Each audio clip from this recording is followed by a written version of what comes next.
That's right, Garrett. This is Sports Tyler, and this is it, guys. It's playoff time. Win or go home. Play like there's no tomorrow. It just means more. Pick your cliche. They're all true in November. Who cares what I have to say? Let's get to the action. Starting off with our game of the week. It's a 7A battle. Har-Ber playing host to Fort Smith Northside. Noah Livingston early on for the Wildcats. Going to the end zone. Tommy Hudson's wide open for 6. It's a one-score Har-Ber lead. Noah Livingston was doing that all night. This time he finds Jamarcus Alvis, who comes back over the defender. He's got no one left in front of him but the end zone. 14-0 Wildcats. Remember Jamarcus Alvis from that play I just showed you?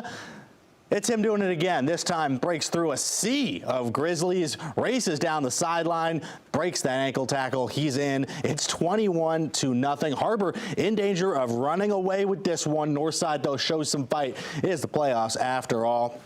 Walker Casavis hits Joseph Mafala Jr. He sidesteps into the end zone. 21-7. Northside looking like they might be on the verge of a comeback.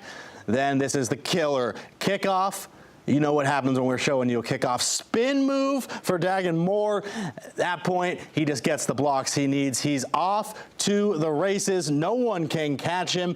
And Har-Ber holds on at home 49-28 to win their first round playoff game. They get the honor now of going on the road next week to take on number 1 in the state, Bryant. Some more 7A action for you. Fayetteville playing host to Little Rock Central. Purple Dogs would strike first. Bladen Fike floats one in the air to Jalen Blackburn. It's 7-0 Fayetteville. Purple Dogs threatening again inside the 10. There's the handoff, and there goes the ball. It's on the turf. Instead of punching in for 14-0, instead Little Rock Central falls on the ball just down to score. They'd go 95 yards until Samuel Franklin finishes it off. We're all tied up at 7 apiece. Samuel Franklin can do it from distance too. Takes it outside, shakes one tackler, gets a block, and he's gone. 77 yards to the house for the Central Tiger. 14-7 Little Rock Central. Just before the half, Fayetteville gets back in at Bladen Fike to the corner of the end zone. This time it's Dylan Kittle. Tied up at halftime, but then heartbreak at Harmon. Fayetteville up 1 with no time left on the clock. Central kicks a game-winning field goal, and the Purple Dogs go home, fall at the hands of Little Rock Central. Stick with the 7A, this time in the central part of the state. Cabot, they're playing host to the Rogers Mounties. The Panthers looking to extend that season, and I'll give you the early spoiler here. They do just that. Mason Bell takes it in for 7. One-score lead quickly becomes a 2-score lead. Mason Bell, they'd ring that guy again and again. No one can touch him for Rogers. He's off to the races and into the end zone. Rough one for the Mounties. They fall 48-15, and there goes the season. Both Rogers schools eliminated tonight. Well, we've got heavyweight swinging left and right. Next, it's Greenwood making the first steps towards getting back to Little Rock right after this.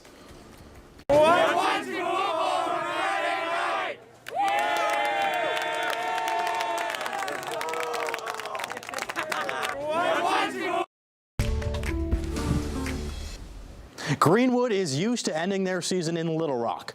That didn't happen last year, but that just means this year's Bulldogs are hungry. And that's bad news for anyone who stands in their way.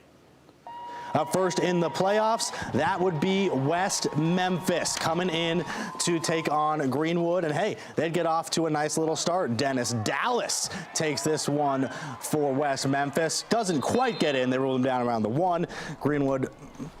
West Memphis then punches it in. It's 7-7 at this point. Here come the Bulldog defense, though.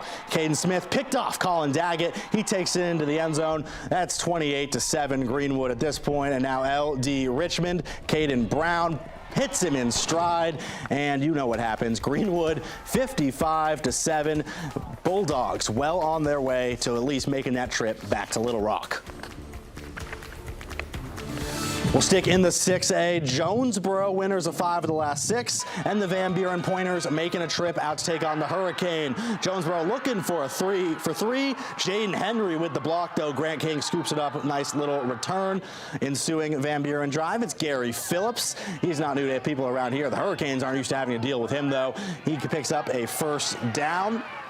Jonesboro now looking to make some noise, air it out down the field. That pass is picked off by Malachi Henry. He takes it back, not quite for 6, and Van Buren, they would hold on this one 37-14. The Pointers move on to play Marion next week. All right, we've taken you across the state of Arkansas. Now time to hop the border for some Oklahoma action right after this. It's Football Friday night! If you've ever been skiing, you know a Black Diamond is one of the toughest runs on a mountain, but it's been tough sledding for the Black Diamonds of Sallisaw this year. Still, they scrapped their way to a home playoff game with Oologah coming into town. Both of these teams actually lackluster regular seasons. Don't let that fool you, though. It was a tough year for everyone.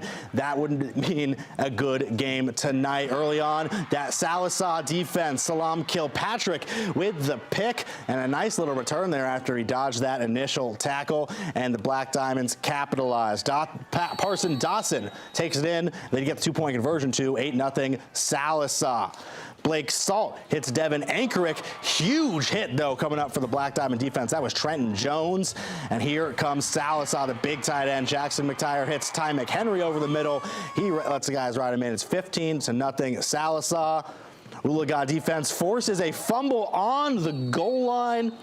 Sallisaw, though, would get a safety a couple plays later and then roll in this one. 31-7. The Black Diamonds make their way into the next round of the playoffs. All right, we're heading down to Valley View now. This one technically not a play-in game. Not a first-round game. It's a play-in game for Farmington. They're taking on Valley View early on. Tate Sutton hits Devontae Donovan, who's driven out of bounds. Next up, Caden Elsick. He's the running back for the Cardinals. He takes it for another first down, 1st and goal. In fact, this time, Caden gets into the end zone to put Farmington up 7-0. And, well, that's just about all they would need. Farmington holds on to win this one. I say holds on. They never really were in doubt. 28-7 is the final. And the Cardinals are now officially into the playoffs. That was their play-in game.